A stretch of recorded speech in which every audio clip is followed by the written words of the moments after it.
काय करू आता धरून या भीड, निशंक हे तोंड वाजविले.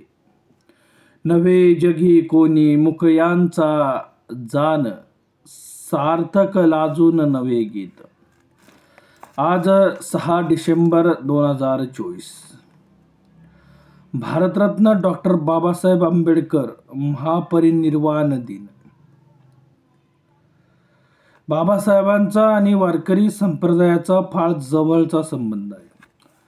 बाबासाहेबांनी पहिले वृत्तपत्र पाक्षिक मूकनायक 31 जानेवारी 1920 रोजी सुरू केले होते.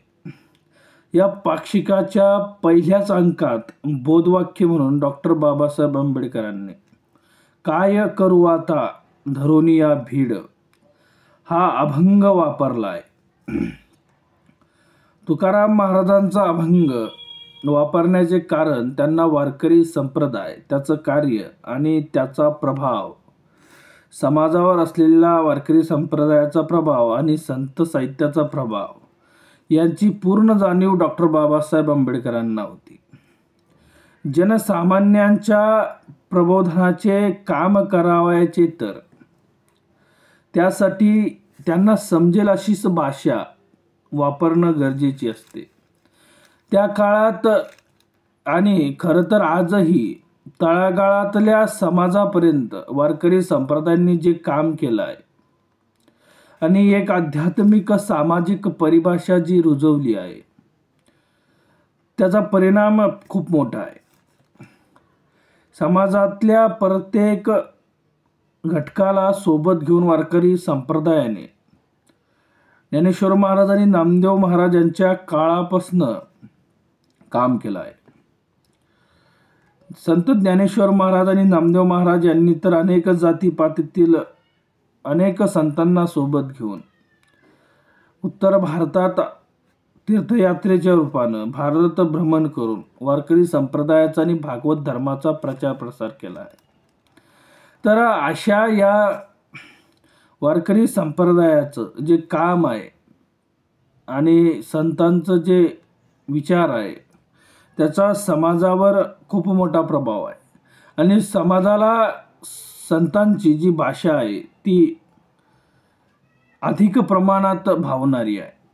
त्यामुळे बाबासाहेबांनी आपल्या पहिल्या या वृत्तपत्राच्या जे मूकनायक हे त्यांचं वृत्तपत्र आहे, त्या पहिल्याच अंकात त्यांनी तुकाराम महाराजांचा अभंग म्हणून त्यांचा अभंग बोधवाक्य म्हणून हा घेतला.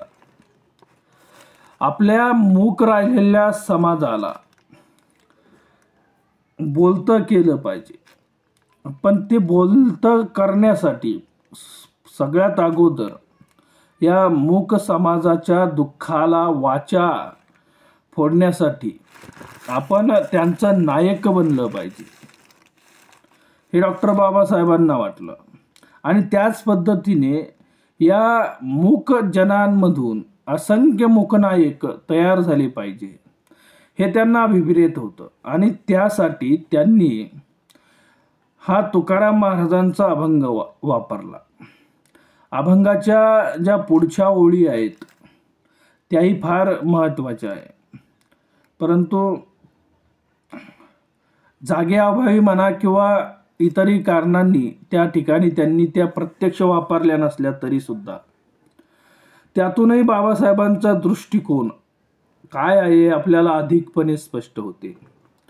तर हा पूर्ण अभंग काय करू आता धरून या भीड, निशंक हे तोंड वाजविले. नवे जगी कोणी मुकयांचा जाण, सार्थक लाजून नव्हे गीत. आले ते उत्तर बोलो स्वामी सवे. ह्या पुढच्या ओळी आहेत ज्या की मूकनायक हे जे त्यांचं वृत्तपत्र होतं पहिलं, त्याचं जे बोधवाक्य होतं त्यामध्ये त्यांनी फक्त पहिले 2 चरणच घेतले आहे.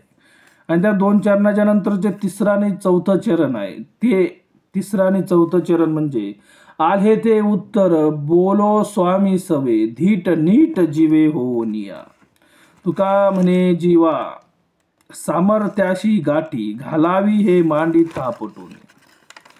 तर अशा प्रकारे या अभंगाद्वारे आपल्याला तुकाराम महाराजांचे विचार आणि तुकाराम महाराजांच्या साहित्याचा आणि विशेष करून सगळ्याच संत साहित्याचा, वारकरी संप्रदायाचा जो प्रभाव डॉक्टर बाबासाहेब आंबेडकरांवर होता तो या त्यांच्या मूकनायक या वृत्तपत्राच्या बोधवाक्यातूनच आपल्याला स्पष्ट होतो.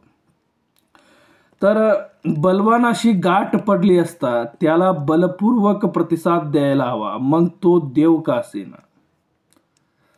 तुकोबा देवाशी बोलताना कोणतेही दडपण आपल्या मनावर येऊ देत नाही आणि जगात मुक्याची कोणी दखल घेत नाही, त्याच्या मागे उभे राहत नाही.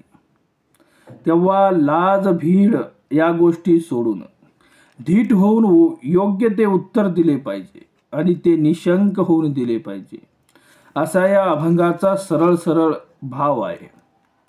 आणि डॉक्टर बाबासाहेब आंबेडकरांनी पूर्ण आयुष्यामध्ये हा भाव त्यांनी अंगीकारला आहे. ते निर्भीड होऊन बोलत असत, सर्वसामान्यांच्या दुःखाला, त्यांच्या हक्काला, त्यांच्या अधिकाराला वाचा फोडत असत.